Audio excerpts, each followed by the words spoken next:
আজকে আমি এই ভিডিওতে একটি সুন্দর রুব্রিক নিয়ে আলোচনা করব। তো চলুন আজকে যে রুব্রিকটি আমি আপনাদেরকে শেখাবো সেটা হচ্ছে mind carried desire to be carried sitting up. কি বললাম? Mind carried desire to be carried sitting up. দেখুন, এই রুব্রিকটির আন্ডারে একটি মেডিসিন রয়েছে, সেটা হচ্ছে অ্যান্টিমটার্ট। এই অ্যান্টিমটার্ট ওষুধটি আপনি কিভাবে ইউজ করবেন, কখন, অর্থাৎ আপনি কখন এই রুব্রিকটি ইউজ করবেন এটাও তো আপনাকে জানতে হবে। যদি আপনি রুব্রিক ঠিকঠাক না জানেন তো তাহলে তো ব্যবহার করতে পারবেন না, তাই না? তো চলুন আমরা শিখি।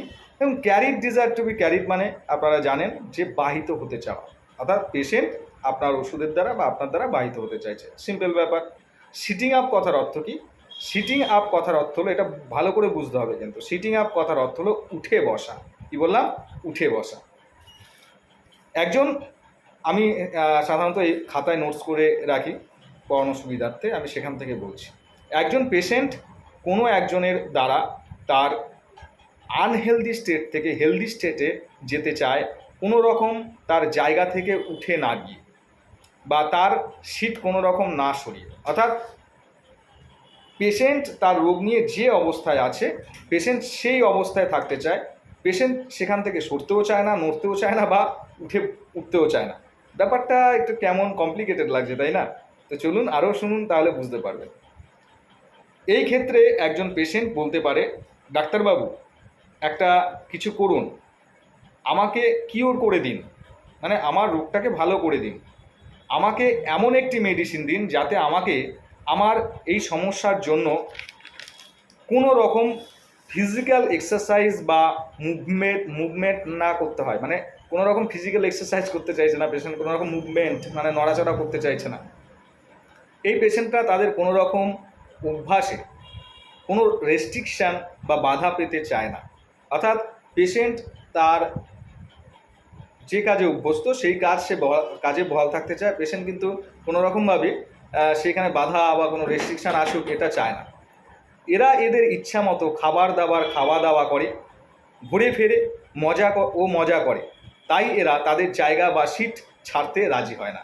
অর্থাৎ তার মানে আপনারা এখানে বুঝতে পারছেন যে সিটিং আপ কথার অর্থ হলো যে পেশেন্ট তার মানে যে জায়গায় আছে, অর্থাৎ পেশেন্ট তার শরীরকে যেভাবে তৈরি করেছে, পেশেন্ট তার লাইফস্টাইল যেভাবে মেনে চলছে সেইভাবেই থাকতে চায়। যদি আপনি কোনো কিছু বলেন অতিরিক্ত করতে বা কিছু রেস্ট্রিকশান দেন তাহলে পেশেন্ট শুনবে না। বা যদি বলেন যে আপনার সমস্যা হয়েছে, আপনাকে একটু এক্সারসাইজ করতে হবে, পেশেন্ট বলবেন না, ওরে বাবা আমাকে কোনো এক্সারসাইজ দেবেন না ডাক্তারবাবু, আপনি আপনার ওষুধ দিন, ওষুধ খেয়ে আমি ভালো হবো। ও আমার দৌড়াদৌড়ি করতে পারবো না, হাঁটাচলা করতে পারবো না, আমার দ্বারা সম্ভব না। বোঝাতে পারলাম? তো চলুন আমরা কিছু ভার্সান শিখে নিই, যেটা দেখে আমরা চেম্বারে প্র্যাকটিস করতে পারবো। ভার্সান নাম্বার 1, একজন পেশেন্ট এসে বলছে, ডাক্তারবাবু আপনি আমাকে যা যা বলেছেন আমি তা করতে পারবো না, তার থেকে ভালো হয় আপনি আমাকে আমার লাইফস্টাইলে কোনো যাতে বাধা না পারে তার ব্যবস্থা করুন। অর্থাৎ আমাকে কোনো রকম রেস্ট্রিকশান না দিয়ে ওষুধ দিয়ে রোগটি সারানোর চেষ্টা করুন তো দেখি। পেশেন্ট বলছে যে না না, আপনি যা বলছেন, আপনি দেখা গেল যে কারোর ফ্যাটি লিভারের সমস্যা নিয়ে আপনার চেম্বারে এসে আপনি বলছেন তেল মশলা এইগুলো ভাজা পোড়া খাওয়া যাবে না। পেশেন্ট শুনবে না।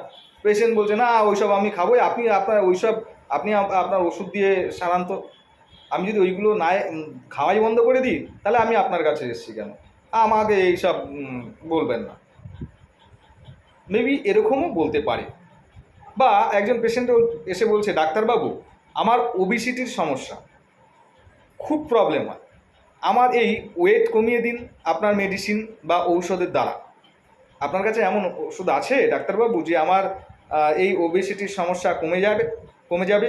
কোনো রকম এক্সারসাইজ করতে আমাকে বলবেন না, মানে আপনি আমাকে ছুটতে বলবেন, সকালে করে হাঁটতে বলবেন, ব্যায়াম করতে বলবেন, এগুলো কিন্তু ডাক্তারবাবু আমাকে বলবেন না, এই আমার দ্বারা সম্ভব না ডাক্তারবাবু, ওইসব আমি করতে পারবো না। আপনি এর থেকে ওষুধ দিন, ওষুধ খেয়ে আমি মানে আমার এই ওবেসিটি কমাতে চাই, ওবেসিটির সমস্যা কমাতে চাই আপনার ওষুধ খেয়ে।